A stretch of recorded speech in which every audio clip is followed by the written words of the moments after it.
check the mic and make sure. We interrupt this regular scheduled program to bring you this important message. Hello, everybody. Biggest panda I've ever seen. Look at that now.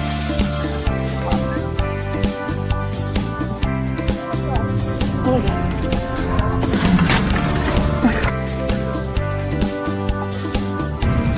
There's money on it.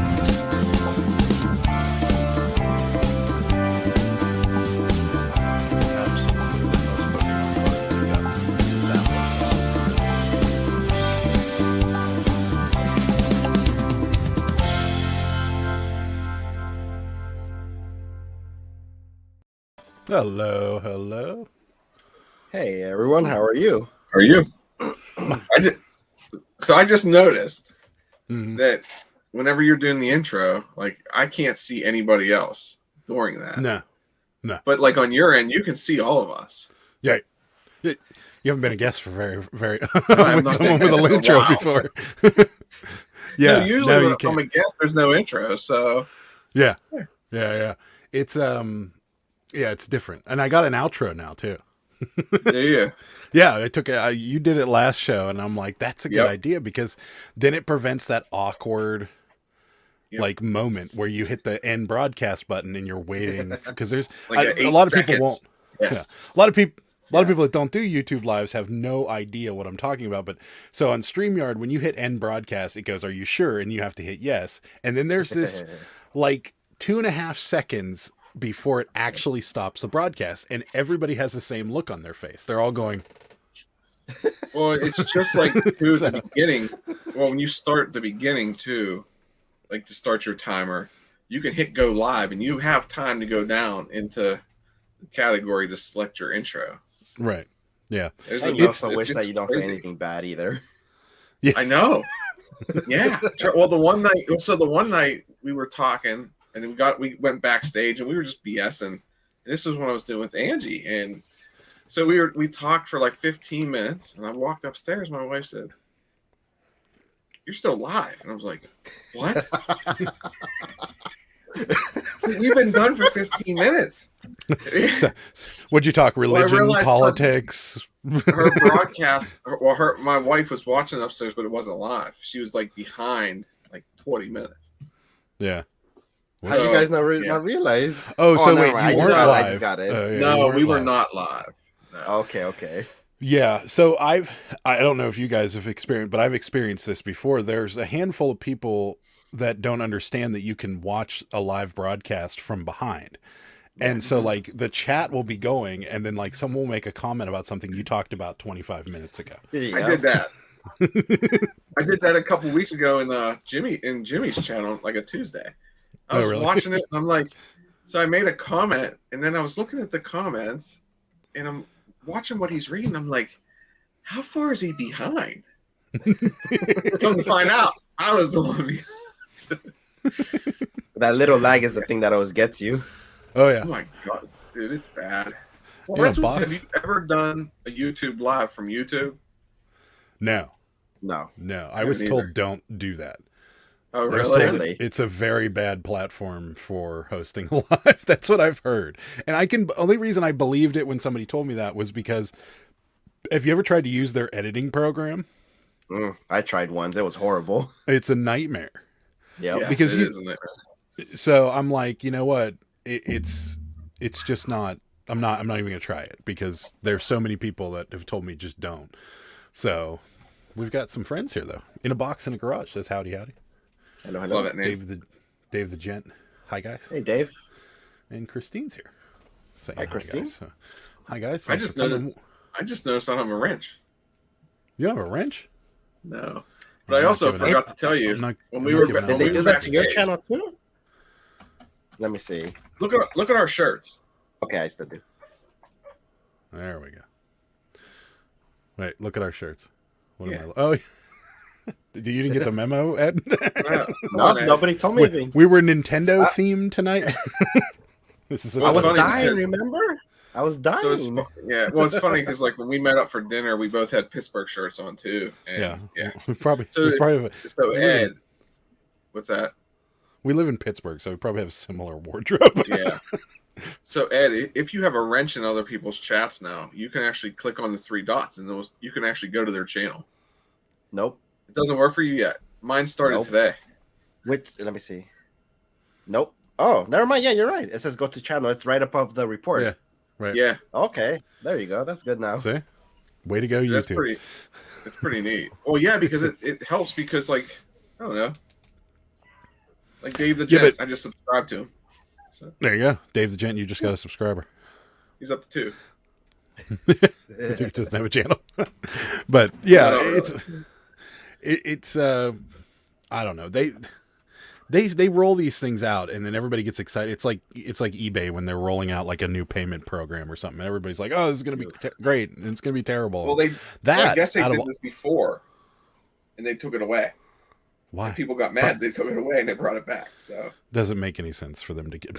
I mean, I guess. Well, see, I never really like before we started a channel.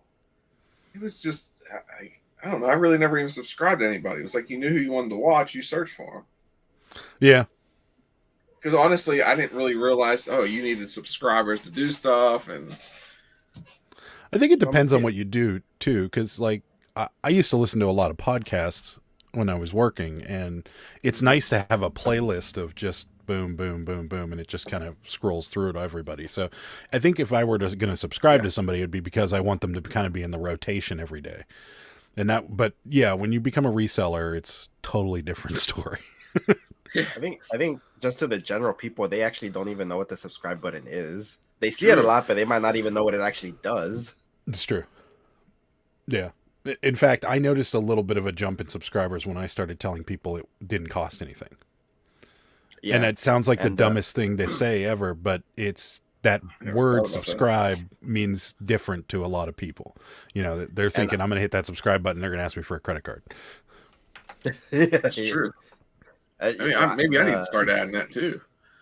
So the way I was actually, I haven't watched much of his videos just lately, but I tried Josh's tip to like say it in the middle of the video, like after you say some informational stuff, and it's actually been helping. Although my most successful times of getting subscribers, other than being involved in the community, is shorts. Those have been helping me out a lot. Yeah, yes, I am terrible at asking people to subscribe to the channel, like horrendous. And I was watching Rachel Strickland's video about Whatnot, and she popped in the middle of it and, just had like a pre-recorded message that I imagine she just cycles through several different ones. And I'm like, why don't I do that?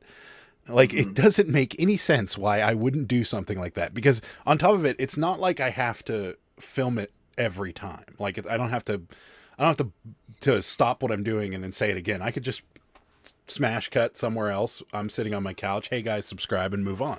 Like, I could literally put it in the middle of every one of my videos, and I just don't do it. And I don't know why. So I watch Steve-O from Jackass. Mm-hmm. He basically interviews people, and he has some pretty cool things, but he always does that kind of in the middle. But he's doing his ad reads and stuff too at that point. But he breaks off, does it somewhere else, and it's like, okay, this 60-second clip. That's not a bad idea. Like you can film it, dude. You can film it in your snow. You can film it when you're plowing. That's true. Yeah, that would be good right there. No, it's unique. Well, no, not with a big diesel engine in the background. Going through the S-bends. Well, you wouldn't go through the S-bends, I guess. So. We should do those. Just get a big sign that says subscribe. And just go like, yeah. or make a snowbank out in front of your house and paint it red and say subscribe and hit it with the snowplow. This is getting way complicated. Or what you could do? Ask Sarah to make you a snowman and just have the subscribe. No. None of these are going to ever happen. Including the easiest one is not going to happen. Like, the easiest one is me just sitting here and going, hey guys, if you're new to the channel, and subscribe, hit the bell notification, and move on with my life. That's not going to happen either, because I'm just horrible at doing it. And I'm watching her video today in amazement about how simple that is. And I'm like, why don't I do this? Like, the whole day, I'm like, I'm going to start doing it. I filmed a what sold day. Well, not the video, just the day. And then I went and sat on the couch again, and I'm like, didn't do it again. I'm like, how did you even get to 1,500 subscribers? Like, how? You never have asked. I I don't question know. myself sometimes too about that. Yeah. Like, Ro- Rosie's here. She says hi. Hi, Rosie. And Hi, she also says Rosie. Mario and Yoshi. That's right. You did not get the memo. I did not. No, it did not get the Nintendo memo. We'll try next time, though. I have one though. Yeah. Scott's here. Says hello, everybody. And I know this person from somewhere. I'm not sure. you should just. Why don't you have Sarah film it? She likes the ideas. So we like filming weird, funny videos together. Like we've done it in the past. And I had this whole idea about TikTok and how I was going to become, this next big thing in reselling TikTok videos about making satire videos on, like I did one, and it was funny. I saw it. It was. It was funny. It was. Yeah, and I'm like, liked it. Hold on, there's you're on plenty TikTok? of them. Yeah, but I have like 3 posts, and Yeah, I got like 6. So yeah. And when we filmed that video, the hate that came out of that video completely turned me off to ever making another like funny TikTok video. Yeah, but people are rude. wow. TikTok, just nasty rude. Like on YouTube, you got a sense of community, and I think people understand the fact that like on YouTube, if you start bashing somebody that's on YouTube repeatedly, like you're just going to get blocked, and you're never going to be back you're never going to make another comment. And that's, I've done it. I've had people that have just been downright rude on my YouTube channel, and I've blocked them. And but on TikTok, I don't think people care as much. I think they're really they're just downright mean. And I'm like, you know what? I don't think I'm gonna. I don't think You I'm haven't gonna had be that on- issue on TikTok yet. Oh, Yeah, you will. yeah. No, I Started guarantee following you. me. Yeah, just followed you. Well, Well, it's kind of so- weird. Like, it's kind of weird being on this side of a live because it's like, oh, I don't have to. I just relax. That's right. Yeah, you don't have to. I still do some TikToks, but I haven't. I think the last one I did was before New Year's. It got a decent amount, and the one before it got over 2,000. That's when I started getting like a bunch of followers actually, and that's the one with the negative eBay feedback one. But like I keep telling you though, the ones that I have more success so far is the YouTube Shorts. But I did like a couple experiments though. So what I ended up doing is I did a short without editing any of the details, just doing the title and leave it alone. Those only get like 17 views. And then the ones that I upload them, I go to the computer, I put the tags, just like a regular YouTube video. Those are the ones that get over 1,000 views. So I think that's what a lot of people don't do is they do the short, but they don't put any of the other information like you would a normal video. So if you put all those tags, the keywords, all that detail like we do in the regular video, you might get those over 1,000 views, and that's how I ended up getting a couple more subscribers, which is definitely helping me out a little bit at least. Yeah, I've just, I don't know. We tried the YouTube short thing. My problem is like I'm so long-winded that getting everything into a minute is difficult. So sometimes that's hard. Yeah. So yeah, I don't know, but yeah, like you said, chopping up your existing video and then just putting it in there. I know that's what Dave does a lot with his garage sale videos and stuff like that. He just chops up certain pieces of it and puts it in there, or like the funny moments and things like that.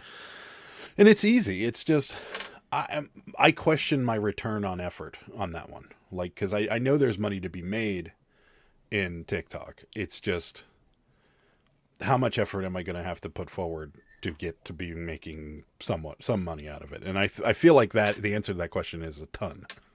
I mean, isn't that the same thought you had when you were starting YouTube though? And look where you're at now. Yeah, I guess. But YouTube, I had a visual end game. You know what I mean? Like I had 1,000 subscribers and 4,000 watch hours to look forward to. Whereas in TikTok, it's just millions upon millions of followers and hope that a few people call you and be like, hey, do you want to do some ad runs for me or something like that?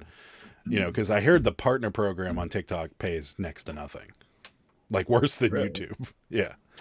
So I don't know. That's just... Well, I think a lot of people just use TikTok so they could get the fame, like you said, so they could do the whole if this company sees me, let me do something for them, and then they'll pay me because I don't know anything about the TikTok revenue. But if it says bad, yeah, I'm Yeah. gonna put much effort there. I know a few guys that have prices out already for their, what they're charging for ads, and I'm sure it's there. I have so much invested into YouTube that adding the smallest little element into that could just derail my whole day or my whole week, and I just don't know if I want to go down that road anymore. I get you. So Sarah's saying we just need snow for the snowman. That's all. See, she likes the idea. Yeah, but everybody but, my household doesn't want snow. Nobody wants snow, but Sarah wants snow because she wants me out of the house, I think. She just wants me to leave the house. They had a bit of snow here in England, only for a day, now gone. Nice. It's snowing everywhere but here. That's the funny thing. It was snowing in Tomorrow Florida. night. Yeah. It's not snowing here. It was snowing in Florida. The panhandle saw snowflakes. Now, it wasn't accumulating snow, but it was snowing in Florida. It was snowing in South Carolina, North Carolina. It just swung right underneath Pittsburgh. And it hit the eastern part of the state, and it hit the southern, like Delaware, and everybody got big snow. And they don't normally see big snows, but yeah, everywhere but here. And I'm fine with it. Sarah's not. Trish is tuning in from Georgia. I think Georgia got snow. Here's a opinion. As a viewer, my thing is with the shorts showed up separately on the uploads page. It throws me off when I go to a channel and there's all these vertical videos. Mm-hmm. Yeah, I can see Yeah. that. I mean, if you Yeah, have a you channel that does the shorts all the time, then yeah, that might be a problem. Yeah. Yeah. But you can actually make money on the shorts now. Uh-huh. Yeah. Wait. Can Well, you? they're monetized in the same way your videos are, so I don't know. You'd make very little. Yeah, Well, because they're only 60 seconds. I mean, at least Shorts don't- no longer than 60 seconds. So Yeah, the watch hours for shorts don't count though. It doesn't No, count Watch towards hours don't your. count. no, but- Yeah. no, but there's something where you can make money with the shorts now, and I don't even Oh, know. if yeah. it was Yeah, with you're the right. monetization. Yeah, I I remember don't something know about that. how it works. We had a couple shorts do really well, but I don't. Yeah, I haven't done a short in a while. To be honest with you. My first short that blew up was the one that I had like a really bad day at the flea market, and I was just saying that I was like, I had a bad day, I was gonna go live, and that's all I said, and that's the one that got like 2 point something thousand views, and I got like Yeah. 7 new subs from that. I'm like, wait, what? What did I even do here? I It's didn't do funny. anything. It's funny that like bad things happening to us work really well on YouTube. And like one of my more successful lives is the live whenever eBay had that crash where it just, everything went down for like hours. And me and Jimmy jumped on, or I jumped on live, and then Jimmy was like, "Hey, do you want me to come on with you?" And I'm like, "Yeah, sure, let's jump on." So it was just me and Jimmy talking about, and then the whole chat was just people, having ideas of what this could be. If somebody got hacked, whatever it was. It was a bunch of conspiracy theories, turned out to be nothing. But that live still to this day gets views, and it's up to like, I don't know, some insane number of views. And I'm like, it's just because there's drama and people love the drama. So But I think it's because all they see, especially with reselling things, all they see is just the positive stuff. When it comes to negative, how many of that do you actually see? you don't. And it goes both ways though. Say hi to Barter Mania real quick, and then I'll say my topic. So it's funny you say that, because like I've posted videos of complete thrift fails, and I've titled them like "This is a fail," and they don't do well. Like they don't go well at all, unless it's like I spent money and this is fake or something to that effect. But like if you publish like a total fail on YouTube, people hate it. They don't like it I got the comments that are like, I understand what you're doing, and it's nice that you're transparent about your good days and your bad days, but like people, like, I want to see what you're buying that I might also need or want to buy. Like, I want to see you go to the thrift store, and I want to see you buy a pair of Levi's that I knew nothing about and make $50 on them. You know what I mean? So I don't know. It just doesn't seem to translate. But if you got something that's like you're being scammed, or if you bought a fake and somebody was malicious to you, then that blows up. Yeah, like my scam video that blew up pretty quick. Yeah. And it should have, because that was a pretty interesting video. It was, but recently my last one sold, the one where I sold that $130 boots. That's the one that has been getting the most attention lately, and I don't even know why. It's just how I do my regular what souls. But well, I don't know. What do you guys think? If a video is longer, more than 10 minutes, does that actually help the algorithm, or is it just? Yes. Also, it does. Yeah. Uh-huh. So, and I didn't know that for a while, and I was like, and I started to do the shorter videos because I'm like, who's going to honestly sit there and watch 15 minutes of me? I mean, I don't even want to watch 15 minutes of me. So I started making shorter videos, thinking that people were going to sit there and they can actually say, okay, they can watch 10 videos. But no, that's not the case. It actually hurt us, I think. So I think it has a lot to do with our industry too, because a lot of people put this on the background and do shipping or listing or whatever, and it's kind of a motivational thing. And then they glance at the television when you're like Bolo alert or something like that, and then they glance over at whatever they're watching it on. So, but yeah, to your point, so Ed, you were asking if longer videos. So when I first started, my what sold videos were short. They were extremely short. They were like 8-9 minutes long, and they were just me pointing at pictures and talking about things. And then I decided to do the week by week by week by week by week by week, or day by day by day by day, and then smash them together. And I was like, this is 25 minutes. No one's going to watch for 25 minutes. And not everybody makes it to the end, but my watch hours started going through the roof because people would put them on in the background and they'd watch, or they'd, passively watch. And so I think the longer videos in the long run are better. I don't know if they're better for the algorithm or they're better for the audience, though. I have no idea. It's just so hard because, like they say, you can only capture a person's attention so much. Right. That's why I had the same mindset as Mike. Is like, all right, I could just do shorter videos, and then that'll keep bringing people back in. But then when I started watching your channel, Adam, I was like, these longer videos are better because, like you said, I have my phone right there in front of me at work while I was doing my work, and I didn't have to click anything else. Like, okay, it's a 25-minute video. I have 25 minutes of entertainment right there, and I don't have to do anything but listen, and that's it. And I do it too. When I'm listing, I have stuff on in the background that are just whatever, or when I'm shipping or whatever. And I think it's a little more unique in our like niche. I think for like an average YouTuber that's maybe making like skateboarding videos or something like that, that's not gonna fly. No one's gonna watch 50 minutes or 35 minutes of somebody skateboarding. But I feel like in our niche, I think a little bit of a longer video is. But we watched an hour tonight of people getting hurt. Like, videos. Because I'm sitting there thinking, how long is this thing? And it's like we were like an hour, and I think it was an hour and 15-minute video. Some of those are funny though. I'm just this saying. one was hilarious. I never cried so hard tonight. Yeah, some of those are hysterical. Bargain in the Burbs, happy Wednesday. Happy Wednesday. People want to watch suffering. That is accurate. They do. Go watch the One Chip Challenge video. You want to watch Mike's One Chip Challenge when he ate the spicy chip, Scott. Or just wait until the 9th. Yeah, just wait until this weekend. Trish says the what sold videos are my favorite. Rosie says longer videos all the way. I play them in the background. I look for videos that are 20 plus on purpose. See that? There you go. In a box in the garage. Prefer longer videos while I'm sitting, talking, taking pictures, staring off into space, etc. Yeah, I am too. I mean, and I know people look for like lives on at night when they're doing their things. Yeah, it's like so like for me, I work Saturdays, and everybody that I know would be outsourcing. But since you guys are later, I know Mike usually does like the pop-up ones, and then I join his because I'm 3 hours behind you guys. So by then I'm still at work. You guys are probably done sourcing, and I was like, all right, I could listen to you guys because I'm barely starting my day, and I still got to be at work. Well, and there's people that do morning ones.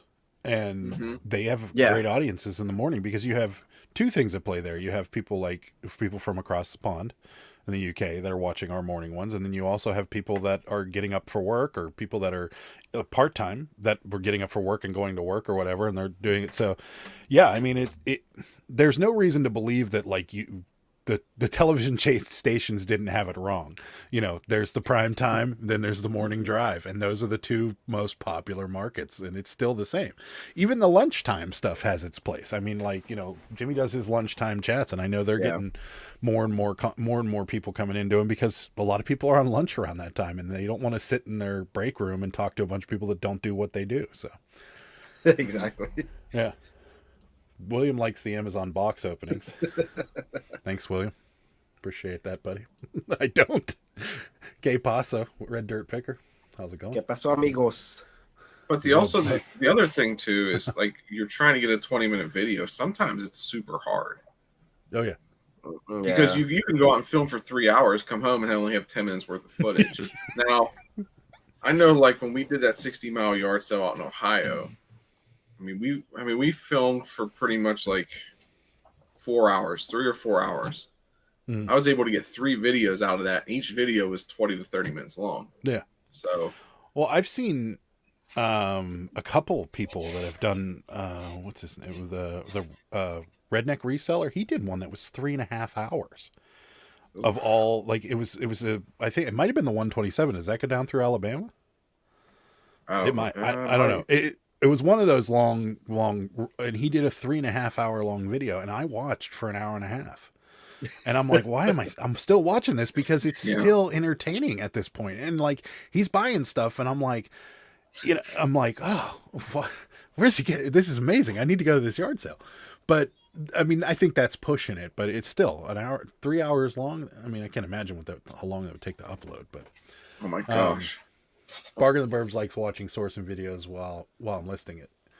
It's happened that I've had something in my death pile that I find and it's valuable. Yeah. I used to do it. So like for me, my recent flea market sourcing video, I actually had maybe around 50 minutes of footage, and it only came down to like an actual just 10-minute or so video, and it's actually my best sourcing video so far. Yeah. So the thing that I did is I cut it down a lot because a lot of it was just me looking around. I was like, oh, is this good? Is this good? Not picking anything up. So I just cut it most to the part where I am picking it up. And then I left some of the stuff of just looking, but I don't know if just staring and looking at things is actually keeping people in. It does. Or if they get bored of that. No. No. I think... and this is just, you know, remembering when me and Sarah were getting into this, there was watching people shop. There's something mesmerizing about it because it's almost like you're there and you're like, oh, you should grab that. Why are you not grabbing that? Like, why are you not grabbing that? Like, I've done it to Mike's videos. Like, I'll be watching, I'm like, Mike, what are you doing? You just, that's a Pokemon DS game. What are you doing, buddy? Well, you need to tell me because I don't remember missing those. No, I was just saying in general. Yeah, like, I mean, I did it to myself though. That time I went to the bins and I grabbed this power cord and I was like, oh man, there's nothing that goes with this power cord. And I get home and I watch the footage and it's hooked up to an Xbox. Oops. I was like, I cannot believe I missed that. And it's like, well, it happens. I mean, or you can go to a yard sale right before a bunch of other resellers went there. You could still, you're gonna miss stuff. I mean, unless you're sitting there like, I don't watch most of my stuff. Like I watch it when I edit it, but I don't go back and watch it in detail because if I do, I'm going to get irritated because just making that little, you know, best of 2021 Pittsburgh picker thing, I got super irritated at some of the stuff I was leaving behind.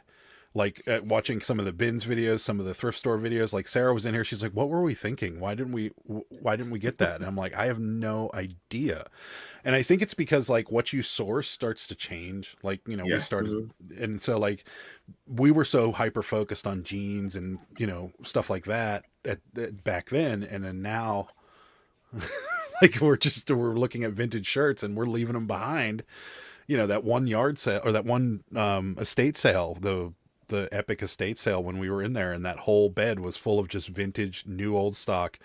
I mean, if I would have walked into that estate sale today, I just would have taken everything on that bed and dumped it into my bag and walked away, and then told Sarah to grab the 3 boxes at the end of the bed and walk downstairs and left.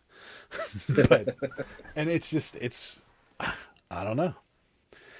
And Red Dirt Picker's talking about it. Ben's videos could easily be 20 minutes, but I would go crazy trying to get more than 12 to 13 minutes out of a regular sourcing video. Yeah. If you ever went out and filmed something and you're like, this is going to be awesome, and you film it and you get it home and you start to edit it and you go, this is the worst video I've ever seen in my life. But then it ends up being the best video that you post. Exactly.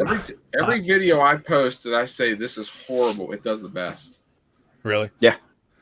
Maybe. I don't know why. I've go ahead. So for me, and like it's the perfect example, and you guys know it all too well. My Macari local video, I thought was horrible. I did not think it was good at all. And look how I keep looking at my analytics, and every day it's always the first or second most watched video every day now. So I actually am going to go somewhere with that comment, because I have the strangest thing that happened to me. So that one, see, I can understand yours. Yours has a rhyme or reason behind it, because that is something I didn't know. Mike didn't know. Like, there's a whole bunch of people that had no clue that Uber comes and picks your stuff up. And like, I'm like, and I'm a spoiler alert for Ed's video, but I think at this point it's out there. It's so like, but so that makes sense. But like, I went back and I was when I was doing the best of Pittsburgh, I'm like, I haven't looked and seen what our best video was, because I just naturally assumed it was some random bins video that has done the best out of all of them for 2021. It's not. Like, it's not at all. It's actually Ollie's Bargain Outlet. It's retail arbitrage at Ollie's Bargain Outlet is almost to 4,000 views. And I'm like, what? And I can't believe it. And I think it's because it's not a common space. And it's just that Ollie's aren't everywhere. And people that know Ollie's always wonder, can I buy stuff at Ollie's and make money? So I'll look it up on YouTube. And I think that's where it's coming from. So I don't, we don't have an Ollie's here. I honestly don't even know what it is. I'm assuming it's like a Big Lots or something. Kind of. Yeah. But So better, I'd say. Yeah, so I don't know what it is, but so I just know that when it comes to retail arbitrage, that specific kind of videos apparently get a lot of attention, because I think it goes towards not to just resellers, but maybe to just regular persons because of what the place is. Yeah, I can see that. So Ollie's is kind of like Big Lots in a way, but like where Big Lots has, they're not a nationwide chain. Well, they're over several states because they go south. They have, like, each Ollie's has something different. So it's like they're taking all the liquidation products from different areas. So like our Ollie's could have a ton of these Lego sets, and we could drive down the street to the next Ollie's and they won't have the same thing. So Ollie's is like Big Lots in that way, but they also sell furniture. They also sell food. They sell carpets. They sell coffee. They sell kitchen stuff. They sell gardening equipment. Like, they sell everything, and it's all liquidation stuff. It's all stuff that didn't sell in the big stores coming down to this little store. And it's fine. Or it's like those jelly beans that nobody liked the flavor of, or whatever. But it's just kind of like a Ross then. Yeah, but it sells everything. I don't think they sell clothes really, though. Or they kind of. Oh, they do in the back. Well, I don't know how many Ollie's we even have near us. I can think of one. There's one in Beaver. There's one in South Hills. Yeah. And there's one in the Okay, North so Hills. the Beaver one, in the back where the rugs are, there's clothing. And it used to be, and I'm talking like maybe 5 years ago, their clothing used to be really good. Like, I mean, I'm talking like Penn State hoodies, stuff like that you could definitely turn around and sell. But their clothing now has been horrible.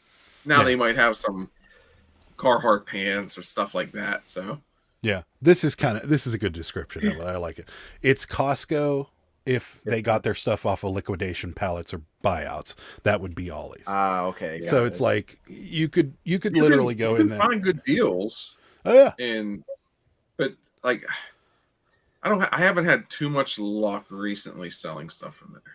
So yeah, we haven't been back since those videos, and that was at the beginning of last year. And I think isn't it because like all the whole production stuff was so backed up that now that the regular stores, they don't have anything left over, so they can't, those kind of companies, they can't buy that kind of stuff. Because I was actually hearing about that at Ross, Marshalls, those kind of places, they're having a hard time getting inventory because there's no overstock or something like that. They said there's two reasons that Ross and them are struggling. One is that a lot of the designer companies are taking their returns and all their stuff that didn't sell, and they're just putting it on their own outlets, sites, and stores. And then the other reason is because there's no real backstock because Overstock. what's out there is really just selling. So yeah, I mean, every time I go there now, they're packed. So yeah.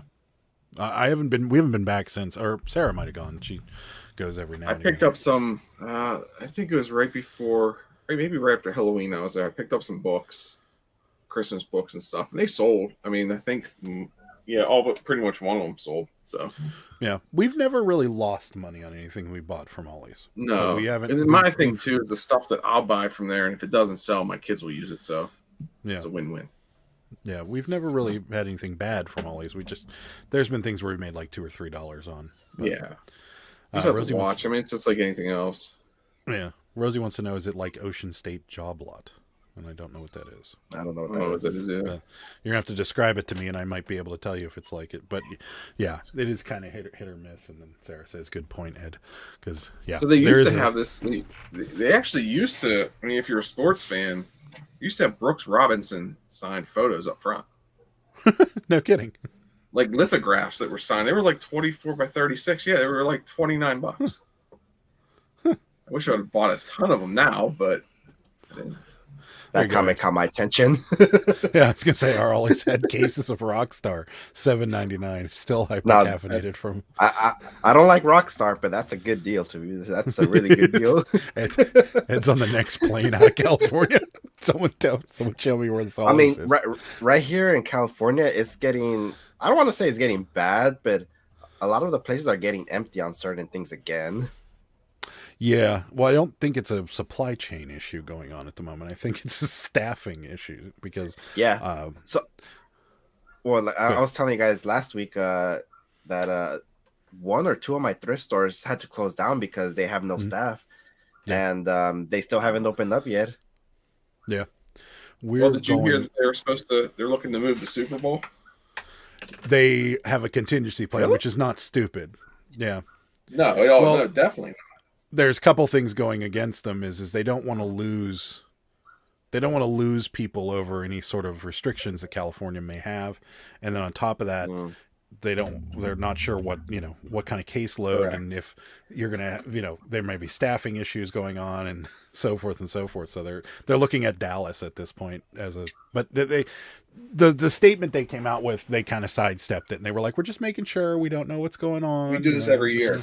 We do this happens all the time, no problem. Yeah.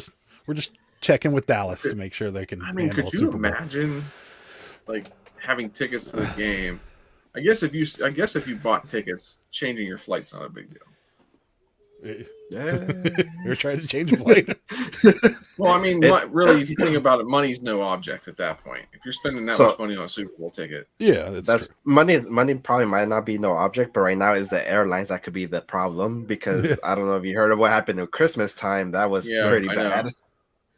Well, So- I gotta be honest with you. If I was planning on going to Los Angeles and seeing your brand new SoFi Stadium, and they were like, nah, we're moving it to Dallas, I'd be like, really?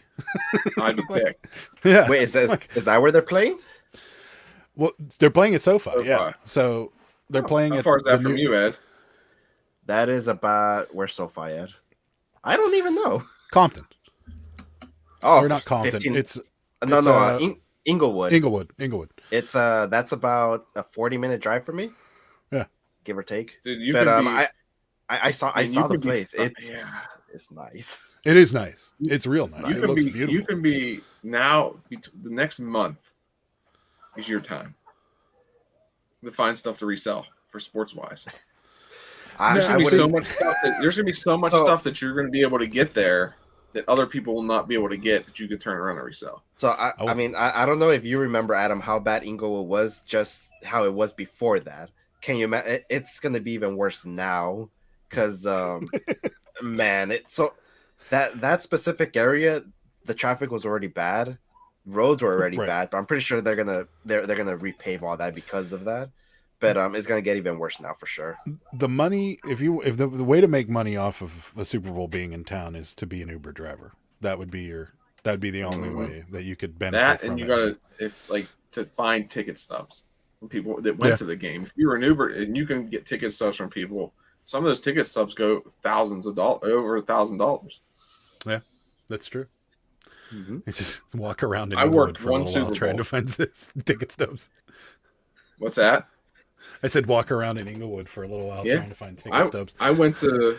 You're to gonna Super find Bowl something. 36. You're gonna find something. I went to Super Bowl 36 and worked it for a week. I was down there, and stuff we sold from there was ridiculous. Oh, I bet. Mark saying hello. Hi, Mark. Hey, Mark. He says one of her local consignment stores she sourced from often is closed because of staff, and owner is livid about it on Instagram. Jeez. Sorry about that, Mark. I hope they're feeling well. Yeah, Daughter, hopefully. sister, and Adam, My you're wife, not glowing- my wife glowing just yellow. texted me.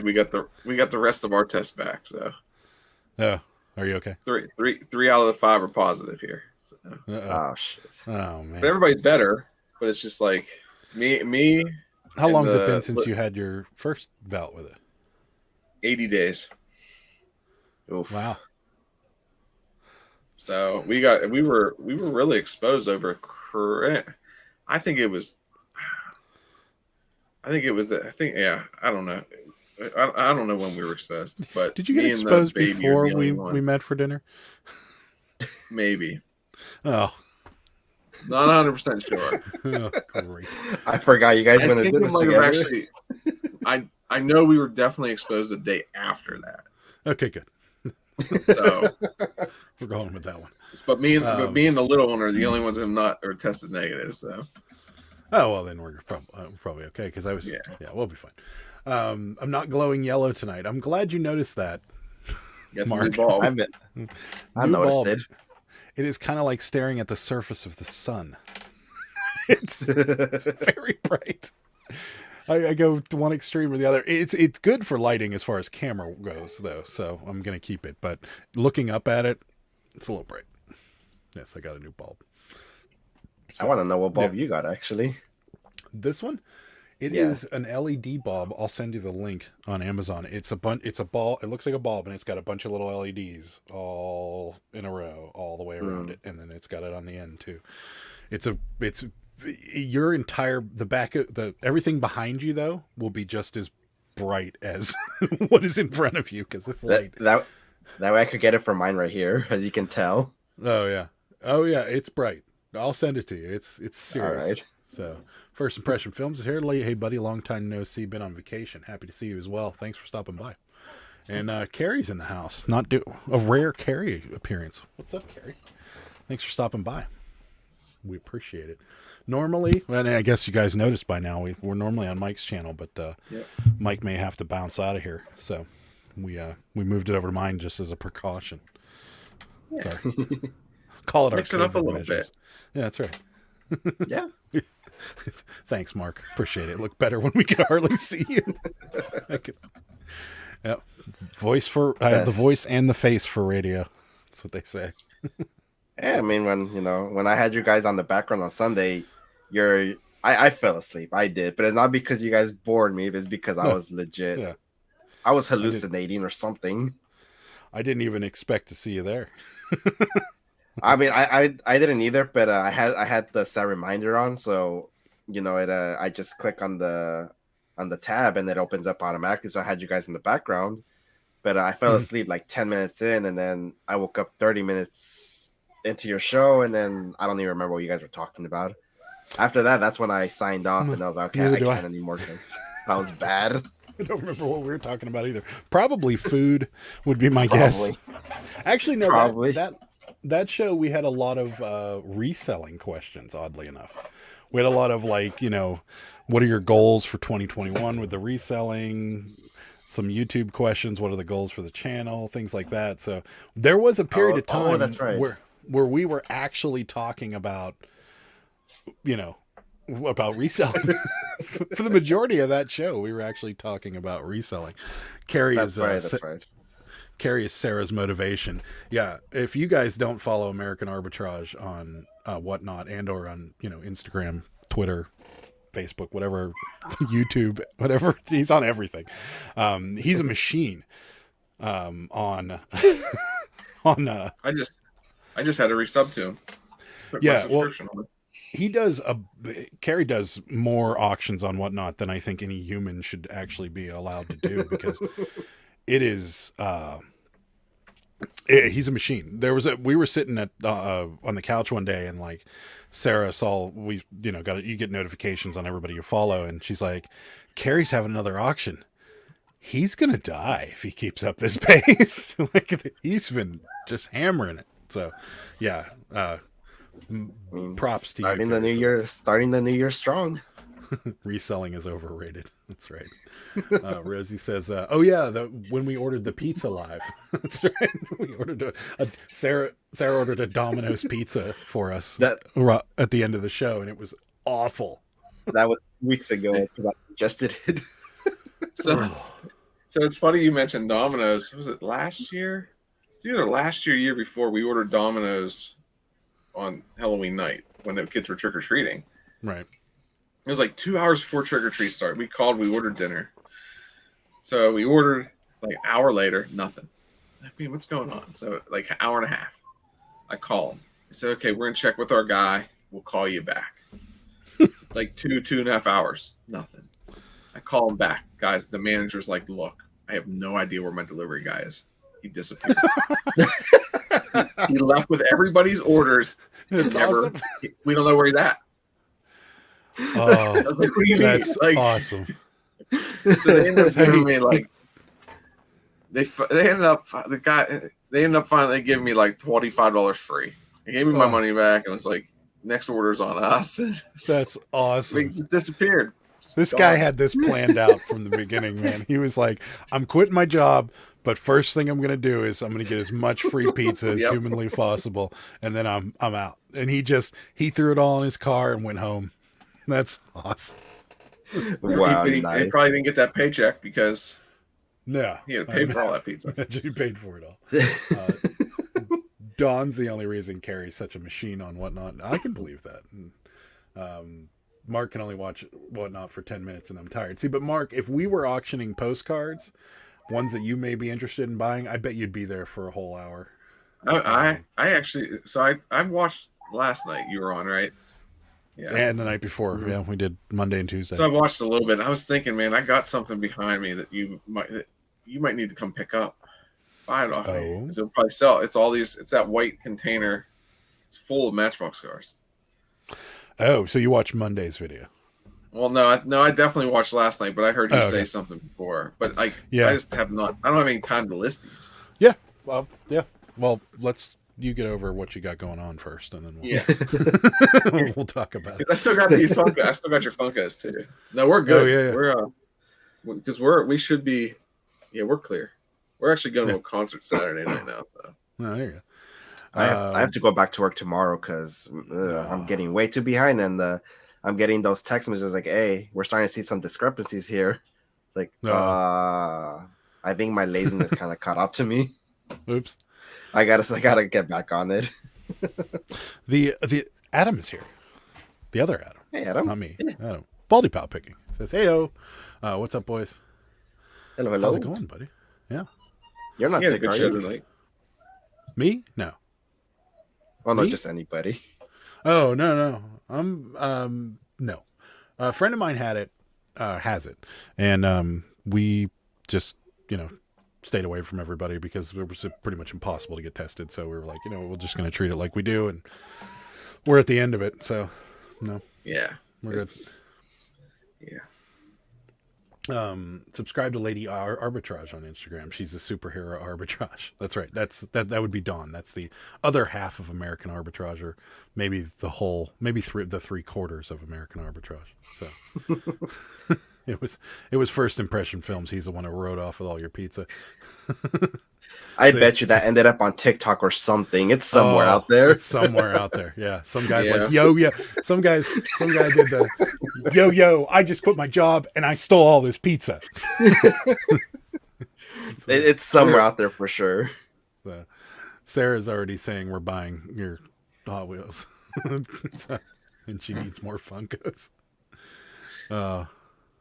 People that buy postcards have flashing VCR timers. They would die on whatnot. I can see that. I don't know. I thought about doing an ephemera auction, but I don't know how many people would be on it. I feel like ephemera collectors are people that may or may not be buying on whatnot. I lost hope in Whatnot already. I gave up. Really? Because Yeah, they just I'm let not in a gonna- pile.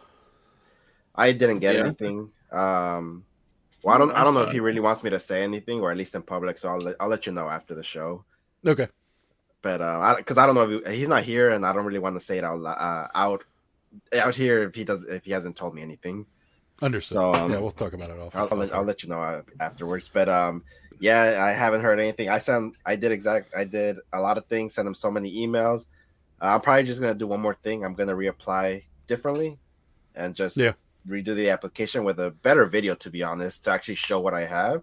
And if nothing works, then forget it. I'm just gonna worry about the selling on platforms. That's it, because I am, like I said, I'm part time, and it's starting to take a little toll on me too. But I need to do it too, though. Yeah, I think, and I don't know what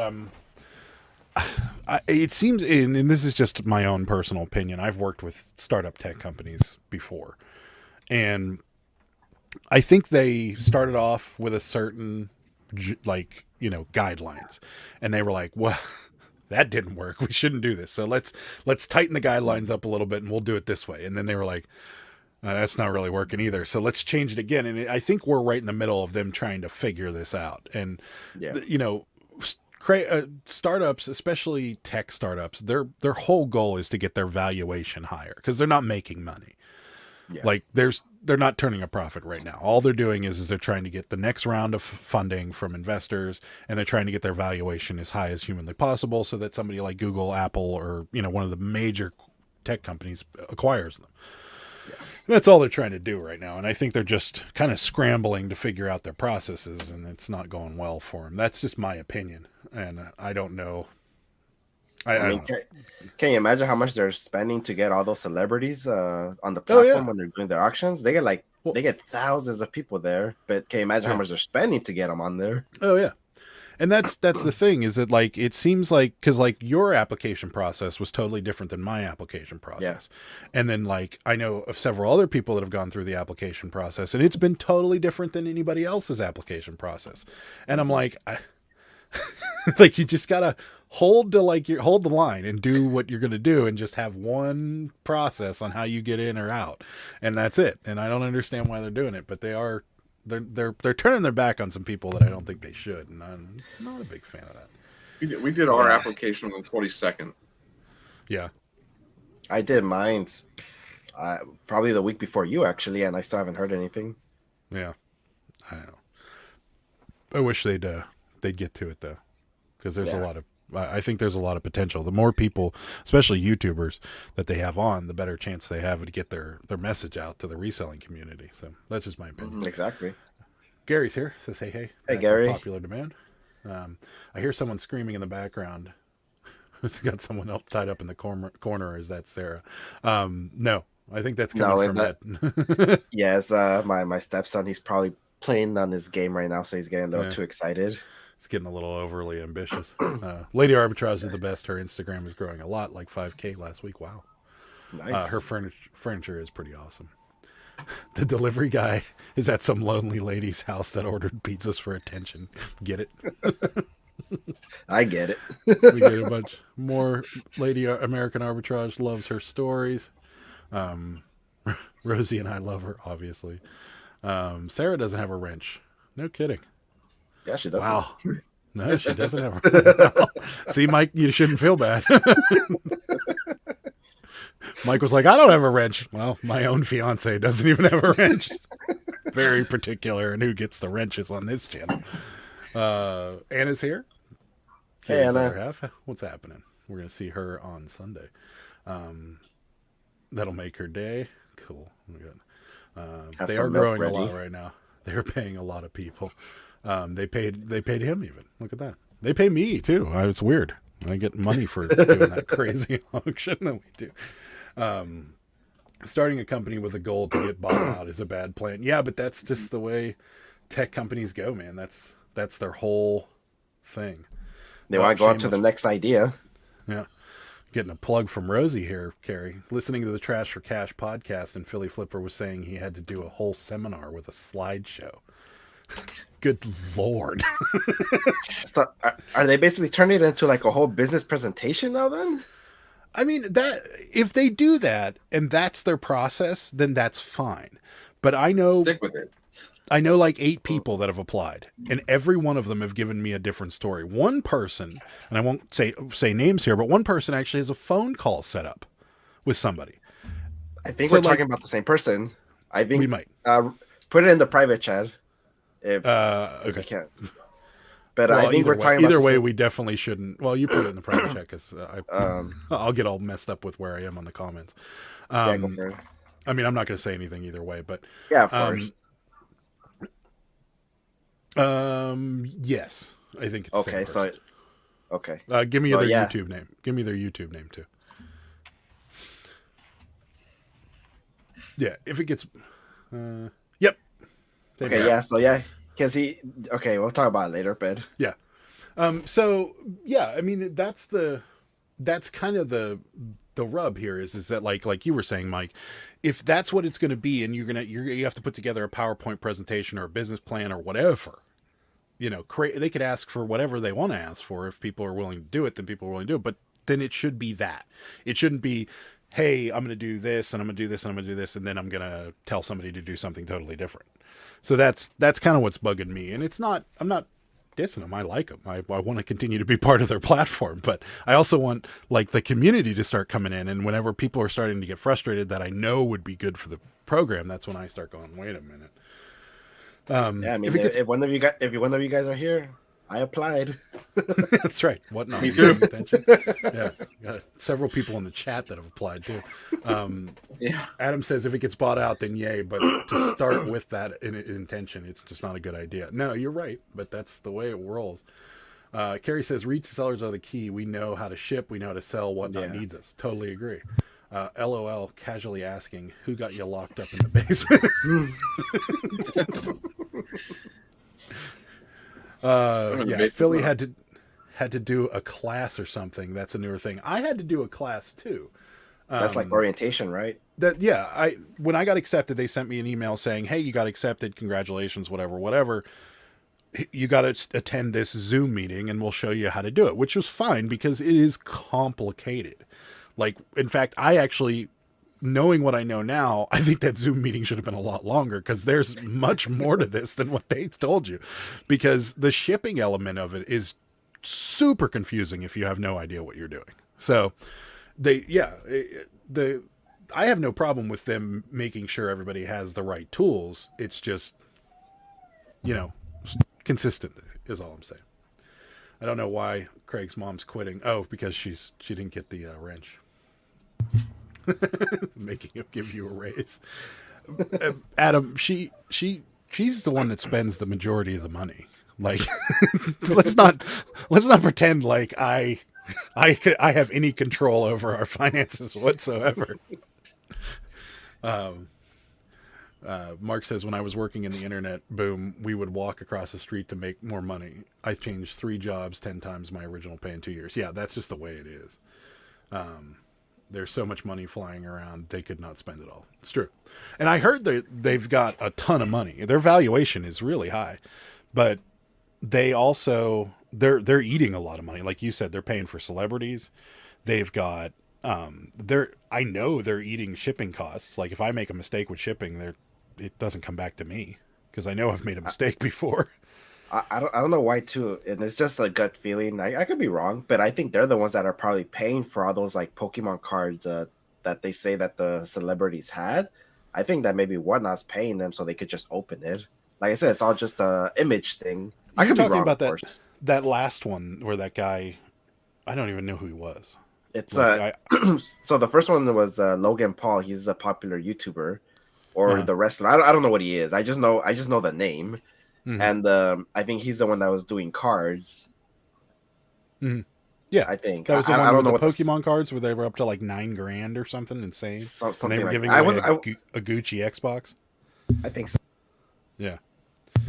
And So the last one was the ninja guy. I don't even know what he was doing. it was I don't even know who that is. I mean, I get it. You're trying to get the ordinary people to get in there. You're trying it not to just not be a reseller site. You want ordinary people to be coming to buy collectibles and such from it. So I understand it. It's just, but yeah, they're spending a fortune right now, and it's good. I think they should. But I mean, so what exactly would you categorize it as then? Is it a reseller platform or is it just an auction app? I think it's both. I mean, I think at this point it's both, because I think there's a market for both. I think it's a good secondhand auction site where resellers can come and buy and sell. And then I also think that people that collect Pokemon cards and Xbox games and Nintendo games and comic books and stuff like that, because there's people on there selling graded comic books for insane money. And where else are you going to find something like that? You know, eBay. Yeah, but eBay, you got a fixed price. With Whatnot, you have a chance to get it lower. That's So, true. I don't know. It's just so confusing. Yeah, it is. Xbox. The box he auctioned off cost $250,000. I'm pretty sure that's true. So wait, the Pokemon cards that they bought? So I don't know it because I wasn't exactly paying attention to it. I just saw like the Instagram reel or the story that they made. I guess it was like an original Pokemon box unopened, and they were just doing the whole I don't know what they call it. They open it and then whoever wins the bid, they get whatever's in there. Oh my god! So they opened they. I think somebody bought a box of unopened Pokemon cards for $250,000, and then this guy opened them live. I could be wrong. Somebody else in the chat might know, but that's what I heard. Oh my That happens god! a lot though now. Where you can buy a box of cards from a company and they'll open it up on camera for you. Yeah, No kidding. yeah. So one of my coworkers, he follows the whole the sports card one, and he said that one of them he got like an ultra rare. It's a number one gold. It's a basketball thing. I don't know what it is. Yeah. But there's only like 500 out of in the whole world, and this person paid. They were doing the bid, and I guess somebody won it for like 3,000 or something like that. They won the item, and then the guy who was selling it, he was opening it. I was like, all right, you got this, you got this, you got this, and that's all they do. They just show it. I think they call it breaking the pack or something like that. Box breaks. There you go, box breaks. Yeah. So, Red Dirt Picker first says Gucci Xbox. Yes, it was an Xbox X, so the big one with the drive in it, and it was covered in Gucci logos and leather, which is just insanity. That's crazy. Logan Paul bought a case for $300,000, I believe, and then opened 20 boxes. He opened a box. I'm sure he made a ton for his time. Yeah, Logan I'm bought pretty it sure he did. from Golden Auctions last month. He had them evaluated at like $3.2 million. Whatnot had to pay him like $250 plus for the box and his time. Yeah, so that's what I assumed, that they paid for the box and his time. So, I mean, dang. Dude, I'm doing this all wrong. Right. Like I mean, I'm doing life all wrong. Like I should have. There's so I think we need to reevaluate. But can someone tell me what it was? Like, what was the box that he bought? Was it a Series 1 Pokemon, sealed Pokemon or something like that? I'm pretty sure it was the very first series, and he was just opening them. It wasn't a new thing. So this is kind of reseller related in a way that. So he bought something that was vintage, essentially, and then opened it. I'm pretty sure someone else is going to know, but I think it was factory sealed. Yeah, Rosie just said it. First print, first edition, everything.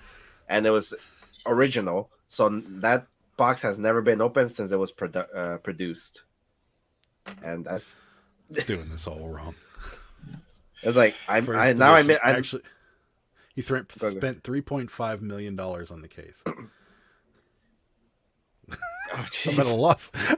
I'm at a loss. I can't believe he opened it. I feel like it being sealed is worth when maybe, and you guys in the chat can tell. I feel like Like, I'd that have been box. sick. I would have just surrounded that box in steel and stuck it somewhere Yeah. and waited. I would have been sick opening that box. Yeah. So I'm assuming that if that box is worth 3.5 mil, how much did Walnut actually pay him then? Because they would have to pay him more to open that on camera. Oh, well, I'm sure he it got. also too whatever he's opening, whatever he's going to pull out of there, He was they auctioning. could turn around and sell. I mean, Oh no, he was auctioning it live. Whatever he was pulling off. Yeah.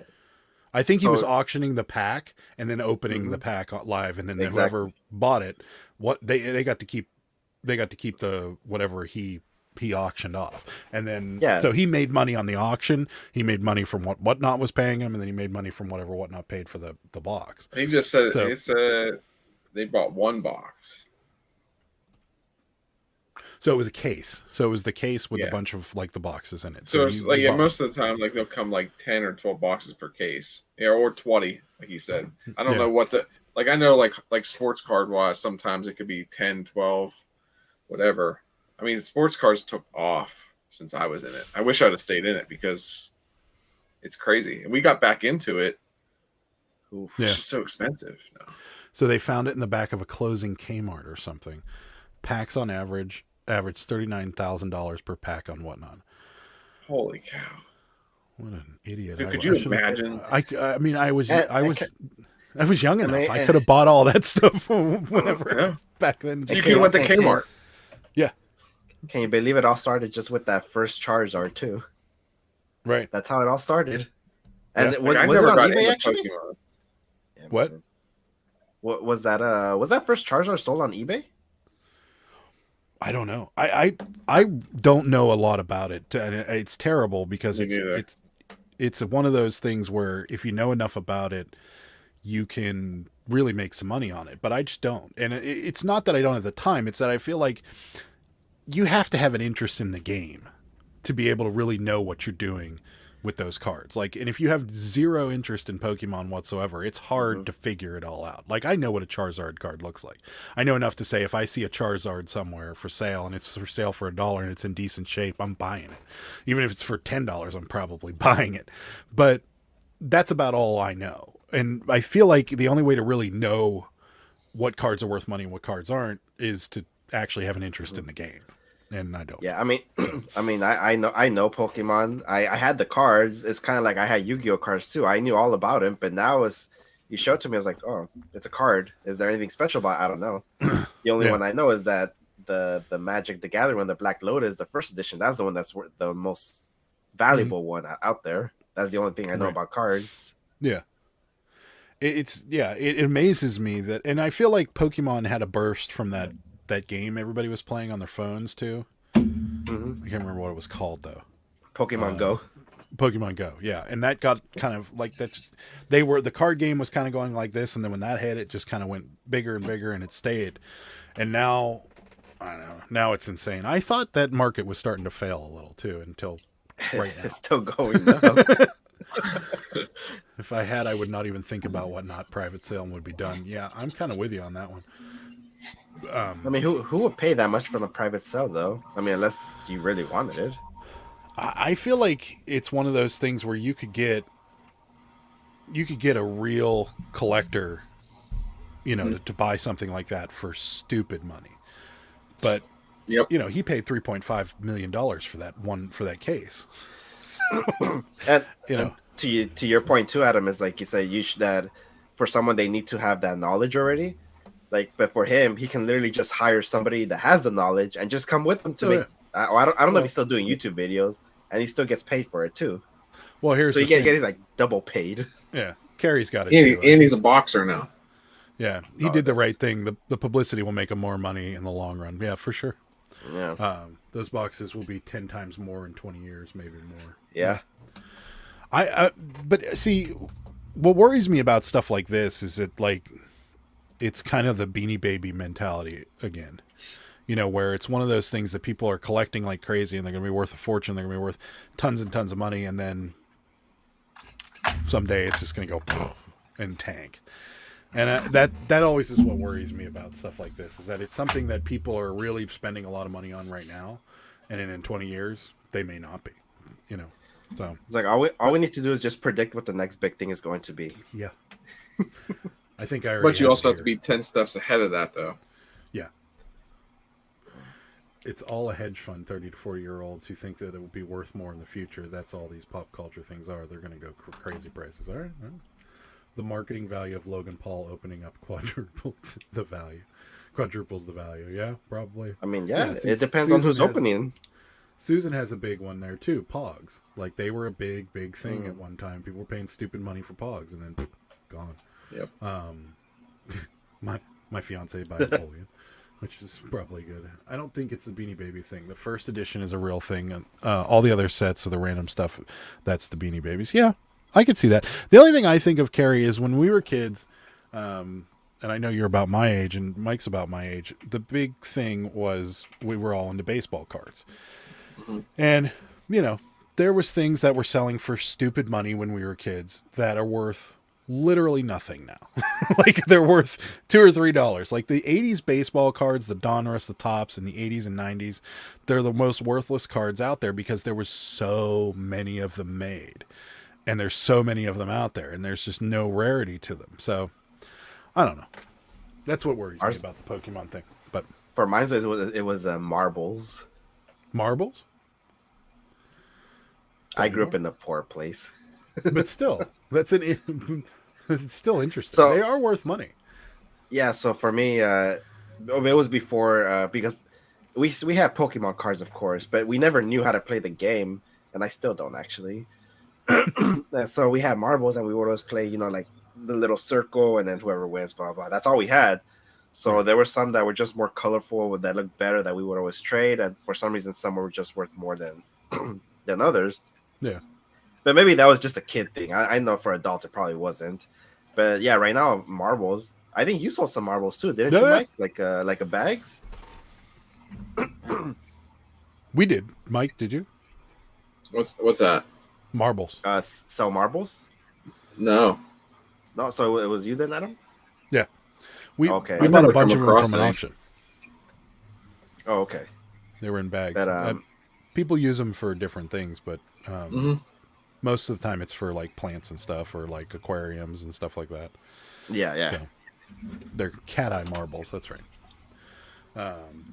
And I thought when I saw it in Squid Games, I thought they were going to go up too, just because it was in Squid Games. I still have yet to watch this. Both gosh. of you watched it? I've watched it. The thing is, I kind of want to watch it again now that you brought it up. So wait. Yeah. So go ahead. So there's a marble game in it. So when I was watching it, in my head, the whole reseller mentality came. And I was like, it's in a popular show. I just went on and had to go see if marbles went up in value. At the time, it didn't. Mm-hmm. But I in my mind, I was like, okay, this is the popular show. It's gonna go up in value. So, but it didn't. So, yeah, I heard it's like Saw and Hunger Games meet. Yeah. So probably worse. I don't think I want to watch this. I didn't want to. Go ahead. You'll sit there in amazement and go, "What just happened?" Like the next episode could not get any worse than that, and it does. But it's not like a total gross out though. It's not like a human centipede thing or anything like that, right? Okay, I don't want to watch this again. Okay, maybe I don't want to watch this at all. If you're okay with blood, you'll be fine. Okay. The only reason I started watching it was because I was right there on my couch just playing my game on my phone, and my girlfriend had it on. And I just ended up looking up, like glancing at a time, and all of a sudden I was like, "What is this?" And I just started watching it with her, and that was quite interesting. I watched it all in like 2 or 3 days, just because I couldn't stop watching it. Yeah, exactly. Yeah, because you were just yeah. Although exactly. Rampage Reseller just brought up a good point. Yeah, it was a really good series. Those glass floors, though. Yeah, okay. I think I might have to give it a shot, but this would have to be something I'd have to watch like I have to get Sarah to watch it. Not because I'm going to be scared, but because, like, I feel like it's one of those series that you have to watch with somebody to be able to talk about it. Like, and if you Me and can't my talk wife about watched it, it. So I got her. Like, I watched the first episode, and I was like, "Hey, did you hear anything about this?" She's like, "No." I was like, "You need to watch this because you're not gonna believe this." Yeah. So the first episode, the first two episodes, I feel were boring almost. Like, the first one was okay. The second one was just kind of like, okay, what's gonna happen next? it gets a little better, and then the third one is like, And then all okay, of a this is sudden where it's it's like, happening. holy cow! I'm glad I made it this far. yeah. Sarah does it. What is it? It's Squid Game from Netflix on Netflix is what we're talking about. Yeah, and I've heard it's. Go ahead. Maybe I don't think You know what? I've never seen the Human Centipede, so I can't say for sure. But I seen like just the South Park episode of one, but I don't think it gets that bad. I was I was told it wasn't. So somebody sort of pranked me on it, and I was told it wasn't that bad. And I'm like, okay, I'll watch. I got maybe 30 minutes into it, and I'm like, this is the most disgusting thing I've ever watched in my entire life. I'm turning it off. Like, there was it was that movie was made for one reason and one reason only, is to get people just to be totally and completely disgusted by the fact that somebody actually got away with making this movie. And it was awful.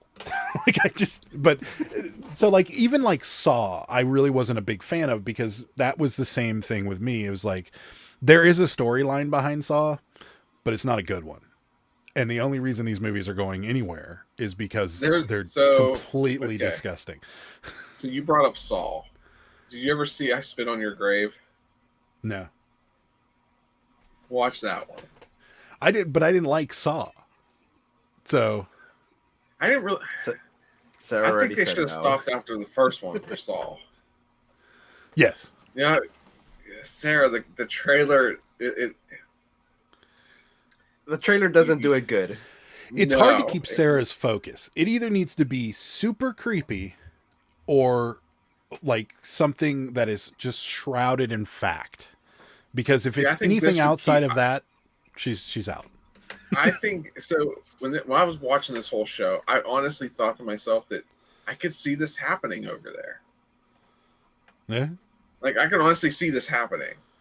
It actually it gives you a good perspective as to how deep some people will go to just for money. Correct. Okay. And what they will do.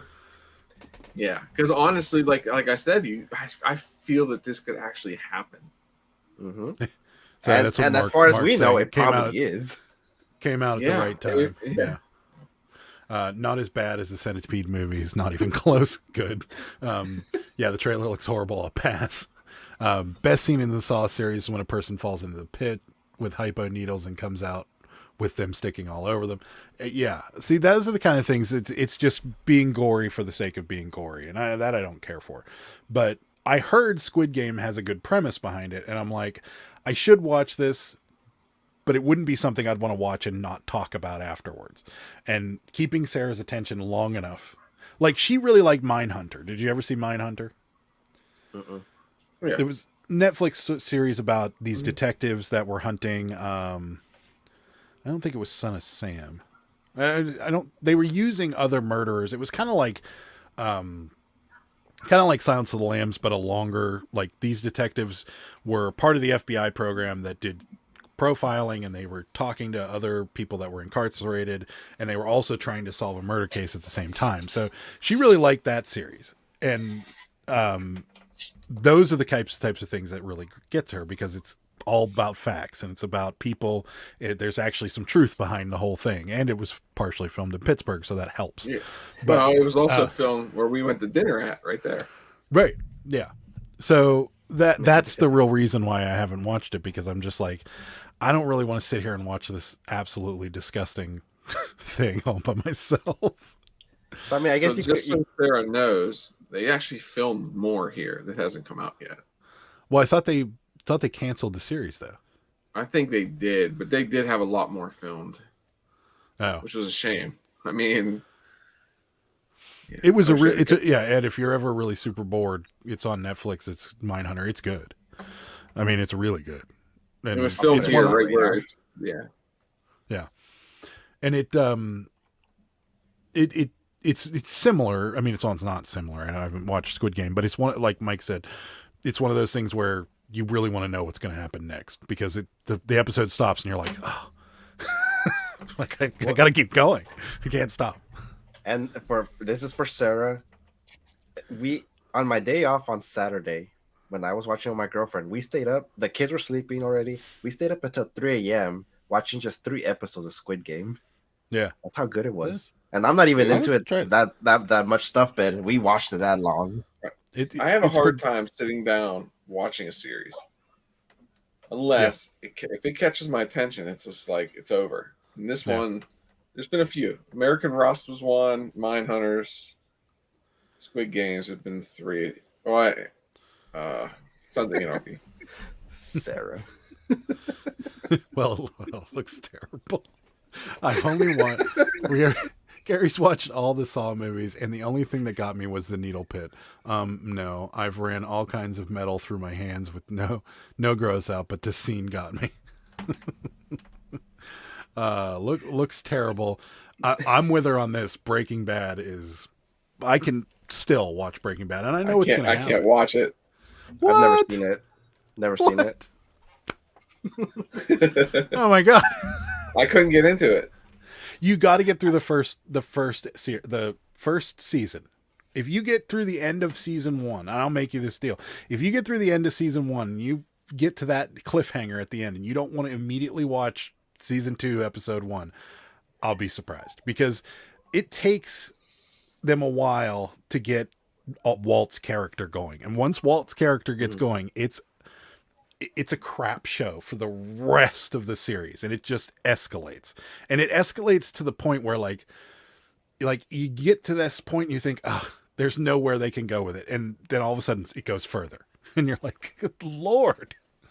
I don't know, it's one of my favorite shows. I love Breaking Bad. I So tried it. stressful. It didn't catch my attention for some reason. Yeah, it's a good one. Spent a week in New Mexico and saw all the Breaking Bad places, houses, etc. Yeah, I've always wanted to do that. This is another one that I've heard good things about and never watched it. The Witcher. I haven't seen it. It was supposed to be the new Game of Thrones, but I've never got a chance to get into it. We got Red Dirt Picker says The Cube, one of the best. Never watched that either. This is a creepy one though. Most seasons of American Horror Story were good. Couple were garbage. Never seen those either. Uh, Never caught my attention. I'm not a big creepy horror genre person, and that was kind of what it was about. I did watch Black Mirror though. Very interesting because it can was happen.